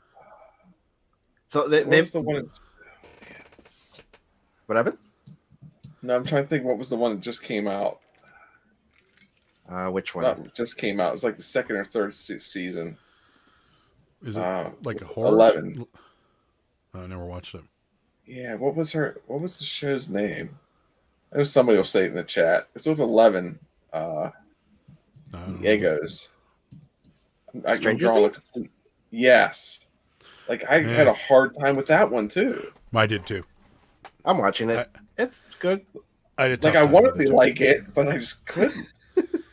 The problem I think I had with that first season, and there might be some spoilers here, but it built up to this big thing that was going to happen in that first season, and then nothing happened, or what I would consider nothing happening. Yeah. I was just like, not watching that again. That was a week of my life I'm never going to get back. So It's I don't know. You just have to like that age, I guess. And this new season, I'm not even sure what it's going to be about. To be honest, I'm still going to watch it only because I'm already 3 seasons in. So yeah. I don't know. Maybe I need to try it again. There's so many series that I've gotten into, and like that one I tried, and everyone was like, it's so good, and I'm like, I need more. Like something needs to happen. If something doesn't happen soon, I'm gonna say these people are messing with us. Like they're gonna put this out, and everybody's gonna think something's gonna happen, and nothing's gonna happen. But like Game of Thrones was really good for that. Like they they killed it for like 7 seasons, and then the last 2 they just Bombed it. destructed. It was just the worst way to end that series. That series was epic and awesome in every way, and then they just went woof, right off the Wasn't cliff. it because they caught up to the book, or it just wasn't finished, or something like that? Well, yeah. So he still hasn't wrote it. Like Yeah, the final for that. Like I've read all these books, and the books they're good, but he writes in Old English. So like a lot of the stuff that he's writing is somewhat confusing, and the things that like they don't say the word breakfast, they use break your fast, and it's just like it's very very hard to read sometimes. But once you get into them and you get used to his writing style, they're really good. But they're extremely long, and he's said for years almost that he's going to finish it. And even after like when the pandemic hit and everything, and he's like, well, since we're locked down, you guys can hold me to it. I'll get this finished by 2022. Not around. But no, they could have ended Game of Thrones with something a lot better than what they did. Like, I'm not going to ruin it for anybody if that hasn't seen it, but it was bad. It was like, what was that show where everybody crashed on the island? Survivor. No. The plane crash on the island. Lost. Same thing. That's a good show, Ed. It is a good show, but there's a lot I need to catch up to, but at the same time, I got to worry about life than TV shows. Oh yeah. The Cube was a '90s thriller, and Mark says Lady Gaga reminds me of a cross between Madonna and Miley Cyrus. I can see that. If anybody's a fan of the original Star Trek, there's an episode where Kirk goes and fights in like this arena. Anyways, it's irrelevant. He fights in an arena, and there's an actress on this show from the 60s that looks exactly like Lady Gaga. Like exactly like Lady Gaga. Just saying. It's locked it in a safe, and his wife will release it when he dies. Come on. Oh. No, you can't do that to everybody. Yeah. There we go. Disappointment lost. I mean, maybe he can. They'll be in this dying will. It's like, here's my final gift to you. He can't do that. I don't know. He can't do that. That'd be crazy. He can't do that. So, no. I mean, he already has that Game of Thrones money, so what more does he need? He made a ton of it. Yeah, so like, what's the inspiration to even write another book? It's like, well, I already got Game of Thrones money. I'm pretty sure he's making more from the what do they call it, from reruns. I don't know. Yeah, residuals. Yeah, so it's like, he's getting money in. What's his Yeah, I lost the word. Oh, he's making but he wrote a prequel. So he wrote a prequel, and they already have adopted it. They're filming it. So like all the money he's going to do it again. So like he's making tons of money. But I don't know. If I were a writer, I'd want to finish what I started, right? So Rosie has a point I remember about that. He hated that the fans were. Yeah. Huh. Yeah, I could see that. Oh, but he has a chance. He was swindled out of creative control and doesn't want to face it. Yeah, maybe. I'm not sure. I have no idea. I mean, I know that's how it usually goes with books, that Hollywood, they always try to do their own little spins onto it, and then that just pisses off the hardcore book readers. Yeah. He doesn't care about money. He was plenty wealthy before the books. He wishes that there wasn't a show because he misses the previous fan interaction. Okay. I don't know. Rosie's a super big fantasy buff, as we can tell. I went through a period of time. I'm a big sci-fi guy. Is my thing. I'm my sci-fi reader and stuff like that. But and Sarah laughs at me when she sees the books I'm reading all the time, because she's like, "Where do you find these things?" I'm like, "I don't know." Like Kindle Unlimited, baby. I just find bunches of them. I don't like reading books. It just, for one, my attention is not going to be there. After the first 5 pages, I'm like, okay, this is too boring, and I just can't imagine that. I actually need to see moving visuals. That's just how my mind works. And so when I see a movie and people just say, "Oh, that's not the same as the book," it's like, well, I don't know. I just see the movie. That's good Yeah. enough. And you're a techie person too. So, and I am as well, but like it's the only way I can shut my brain up long enough to fall asleep. So I read a lot at night before I go to bed, because if I don't, I'll just be sitting in there thinking about eBay, or be thinking about it's going to snow on Thursday, or be thinking about, whatever, and I just will never fall asleep. So I read at night before I go to, I fall asleep reading. Most of the time I'm laying on my side, and my iPad's sitting in like the little thing that I have that kind of holds it, and I'm just like, oh, bookmark, put the iPad, go to sleep.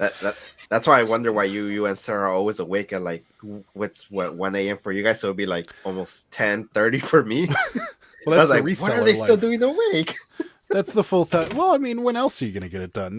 Because when you're full time, you got to take your days and do sourcing and stuff while the stores are open or while business is going on, and then your nights are listing or watching whatnot auctions or doing a whatnot auction or doing YouTube lives or doing whatever. And then I don't know about you, but when I come off this live, I am still pretty wound up. Like I'm not. It takes me an hour or so before I get relaxed. I am too, but as soon as I say, I was like, all right, I'm going to bed. I shut off 5 minutes. I'm done. I'm Yeah, already that's how I in deep am. sleep. Yeah. Really? I mean, I'll also be at the gym at 4 a.m. So Yeah, it's like So- it's like on Monday you messaged me at, I think at what I know. it was I think 3 or 4 a.m. for me, and then I replied to like, okay, no, I'm going back to sleep. But that's Yeah. because I was sick, so I was at home, so I was able to reply because it just woke me up. But if I was at work, I would still be replying. Actually, I don't even know where I was going with that. No, it's funny because Gary, this guy right here, who says I we have gotta get one. you a Nintendo shirt, he's got one. He just didn't. We didn't plan this, Gary. To be honest with you. No, No, there's no Um, point in there's no, no point in I know. changing right now. An hour 30 minutes in. Yeah.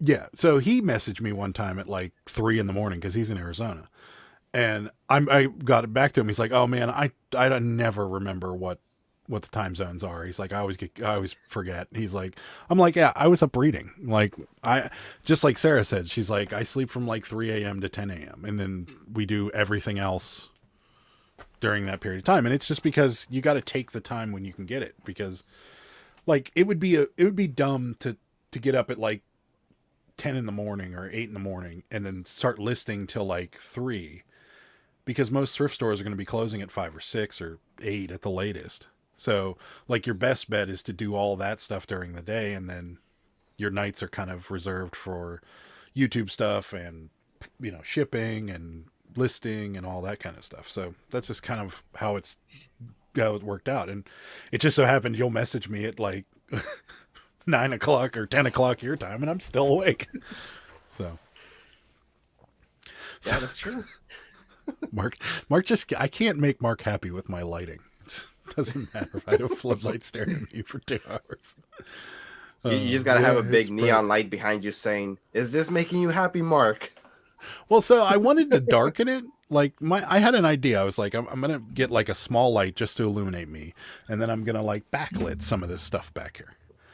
But this room is so narrow that the tiniest little bit of light here lights everything up back here. So I can't do it.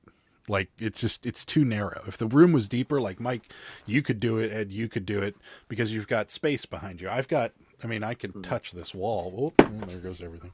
Oh wow, I didn't realize how small that room was. No, this is not a big room. Like I could touch the shelf on this side and this wall. It's not big. It's not a wide room. And Snoopy See, just from took the it out. camera, it looks like it's actually a lot wider than it is. It does. Yeah. Where'd Snoopy go? Did he fall? Oh, I'm dropping everything here. This isn't going well. You got cabbage patches. Mark's happy. Small toss there. Thanks. So From 8 yeah. to 12. Wow. Yeah. So that's typically our schedule. So Yeah, for me, it's I list either in the morning or on the weekends when I can. Other than that, I'm just making drafts onto list perfectly because I don't know how it is for you, Mike, but for me, it's a little bit harder. Well, actually, yeah, because the kids and everything, they always want to see what you're doing. They always want to bug you. Whatever you're doing, they always want to bug you. They don't bug me too much. I mean, they kind of.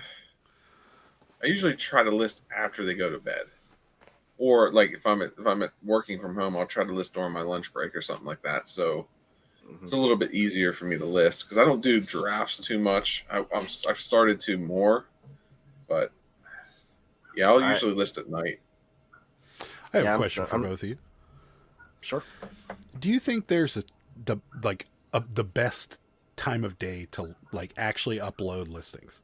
So you think it matters, like if you do it at 6 a.m. versus 4 p.m.? I don't. No. No. And you know Because- why too? Oh, Well, I think because like if somebody's looking for something, they have a safe search set up. Mhm. And there's people. I mean, if you're selling overseas, the time zones I don't think matter at all. To be honest with you, I don't think so. I don't think it's like YouTube videos.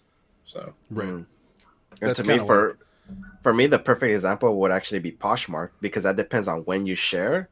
And I have it set for different times. Like I have one for 3 in the morning, 7, 10, 12, and no, 5 and 8 or something like that. Mhm. And sometimes I get a bunch of sales, sometimes I don't. So it's just completely random. And I mean, you already know how that is. It Mhm. puts it all the Yeah. way to the top, but sometimes you don't get any sales at all. Right. Yeah, we've toyed around with it. Like, and there was a period of time where we thought listing everything like around 3 or 4 o'clock p.m. was working, but then Sarah switched to like doing it in the mornings at times and stuff, and it didn't change. So I was wondering if it would just because like my thought process was like if eBay gets flooded with all these new listings around 6 o'clock, 8 o'clock when everybody's doing the majority of the listings, if you did yours at 3, would it make a difference? And I've always tried to figure out if like people actually thought that was a thing, or maybe it did better with the algorithm or something. I don't know. I mean, from what I see, at least, I don't know how all the other full timers do it, but a lot of them they do their listings in the morning. That way, they could do the sourcing and photographing in the afternoon. Like you said, the thrift stores are only open so much, and then at nighttime they either just get drafts ready, or they just wait until tomorrow, the next day in the morning to their to list, and then they just do the whole routine over and over. That's what we do. Mark's up at 5 a.m. habit of many years of working, and he watches me to put himself to sleep. Isn't that nice? Try to keep 50 drafts at all times. Yeah, that's what Sarah does. So like right now she's listing, but most of that stuff's going into drafts, and then she's going to list them, in batches of certain amounts as the week goes on. Rosie tries to get listings up by midday, so when people get home from work, the listings are there. I find I make a lot of evening sales. Yeah, us too. That's the same mindset I had too, and I tried it, but it just didn't work for me. Yeah. yeah. Well, that's why I was asking, because with you guys, you could like take all the pictures like in the evening and then hang on to them, put them in drafts, and then like right before you leave work, shove it all onto eBay. And I was curious if maybe you guys have tried that and see if it maybe changed or moved the needle at all. Not for me. A lot of Mark's comes from save sales. Put a card up and it will sell within 24 hours. Keywords trigger in. See, she's doing drafts right now. With auctions from the old days, you had to be more aware of them. The timing. Yeah. And I don't know how fast it actually goes onto eBay. I remember that one time I put up just a Disney shirt. It was a Stitch shirt. And it sold in 3 minutes. It sold that fast on eBay before I could even cross-post it on anywhere else. Wow. So I was like, I don't know if someone had, like Mark said, the trigger word just on there for that specific print. Have you ever or done if it that was before? just no. So I have shirt? Yeah. I have it, but I don't get the email until like 2-3 hours later. So I don't know how they have theirs. Oh, see, I have them because remember I was looking for Challengers. In fact, I got to stop it. I had a Nike Challenger size 13 save shirt. So anytime Nike Challenger keyword came up in size 13s, it sends me a notification on my eBay app. So it would do like the same noise you get when you get an offer. I'd get that noise and I'd look at it and say one new search matching this. So I will get it, but I have that feature turned off for the eBay app, but I still have it for my email, so maybe that's why then. When I was still using the save feature. Yeah. But I don't know. I know for Mercari, it's that one's a little different. That one maybe it might work when you post it because it'll get drowned out after a while.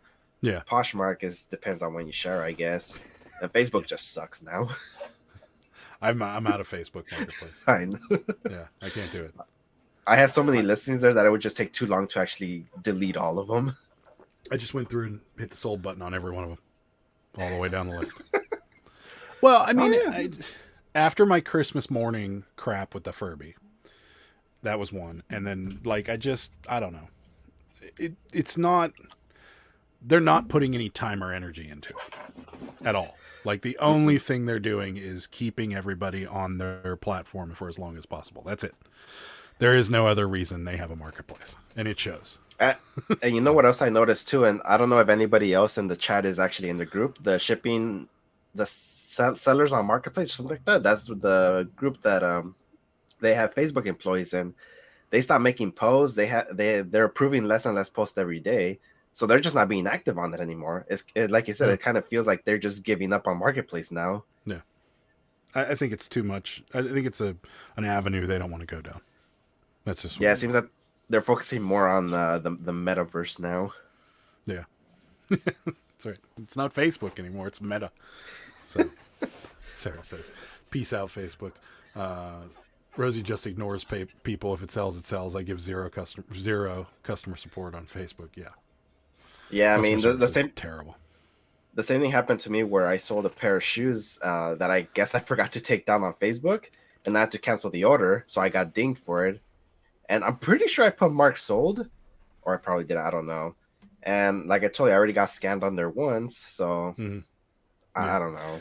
They're not the greatest. And do you know they have a phone number? They don't. They do. There is a phone number, and it's if you find it, you should call it because it's hilarious. It literally says, unless you are somebody who wants to give them money for advertising or some sort of something, press 1. Everything else, it can be handled on Facebook.com. Thank you. Yeah.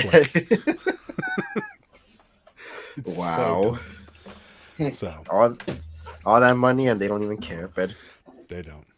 So yeah, that's like they're only getting 5% of each purchase, so they're not really making any money out of it, anyways. They don't need it. They don't. The only thing they're gaining from it is that you're not leaving their platform to go to eBay to buy something. You can do it right there within their website. So they're retaining people is all they're doing, and it shows.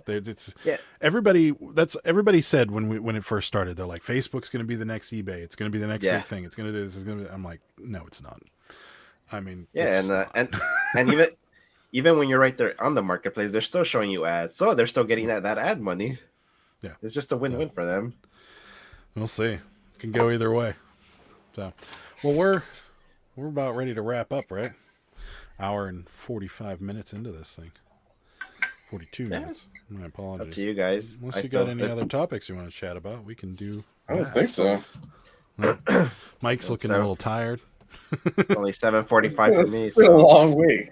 Yeah, you said it's been a long week. I strangely have all my energy back, so I'm just ready to go.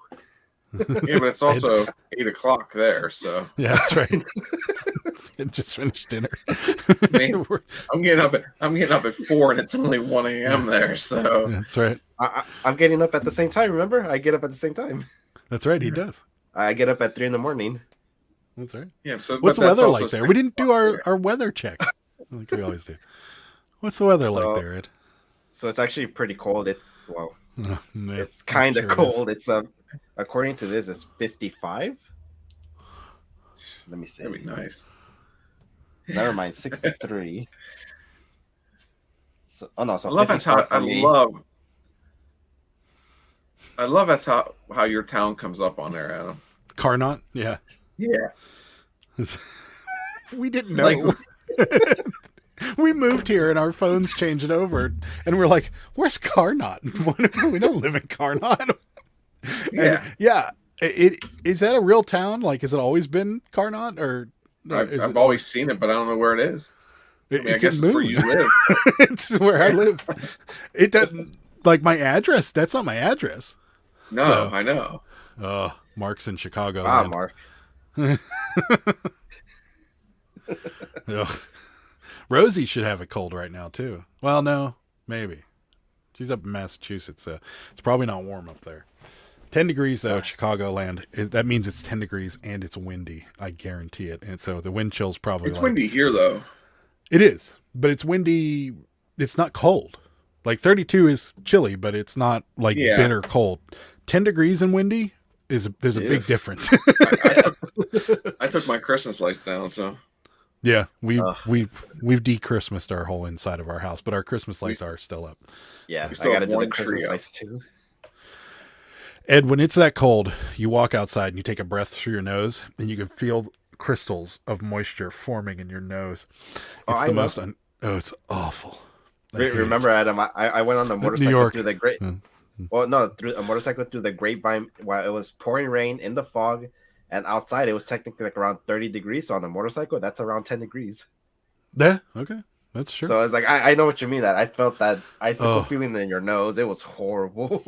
I went to I saw a Bears game at Soldier Field in the beginning of January, and it was 4 degrees, and it was windy because Soldier Field's right near the lake. In Chicago, it's always windy, and I've never been colder in my entire life. I mean, and I was wearing long underwear, sweatshirt, jeans, leather jacket, and I swear I could feel the wind going through the leather jacket. Like, it was so cold. And it was just, I mean, normally I'm all to watch a football game, but like as soon as the quarter got close to being over, I'm like, I'm going to get a hot dog. I'm going to get a beer. I got to go to the bathroom. Like anything to get inside that stadium for a couple minutes. It was so cold. So cold. So I don't like going to Chicago in the winter. People leave their lights up on their trailers all year here. There you go. Yeah. So, all right. Well, we're going to get wrapped up. Mike, what do you got coming up on your channel? Not too much, actually. I guess we'll be back on my channel next week. But yeah, there's not too much going on. Honestly, Yeah. It's been just laid back and relaxed, just trying to get the next steps to go forward. So yeah, Ed, what you got? I might be coming out with another sourcing video and what's sold video, but this time with my what's solds. Don't get mad at them. I might take your playbook, just doing the whole week together. No, I think it's a good idea. Because I don't know, I've been having mixed results. That the long ones having great results. My single ones sometimes having great results, but sometimes not. So I don't know. I'm gonna try the long ones for maybe a month and see how that works out. Yeah. And then my sourcing video, and then Sunday hopefully I can go back to the flea market and do my live flea market haul. Like if you guys didn't know, last week it was just a bad day, bad Sunday because I was horrible and it was just bad. Yeah, no. So yeah, and then of course I'll be here on your show tomorrow in the chat, of course. Cool. Yeah, that's what we got coming up tomorrow. Me and Sarah are live, and then Sunday we're live again with Rampage Reseller and AKA Bread Company. So Anna and Gary will be joining us, and Sarah's going to eat some really super spicy bread. I don't think it's as bad as the chip, Mike, but I've heard bad things. Yeah, but, I'm going to tune in, hopefully. I think it will be the 4 of us, but we're not sure. Sarah might be gone halfway through it, so we'll find out. But yeah, that's what's coming up. 9:00 tomorrow night, we're live on our channel, and then Sunday again 9:00, and then Saturday we have a What's Sold video. So that's what we got going on there. So, anything else you guys want to cover before we get out of here? No, just remember, guys, just stay safe out there because it seems to be getting worse. Mm-hmm. Yeah, it certainly does. So, all right, guys, stay safe. We'll see you guys. See ya. Bye. Good day, sir.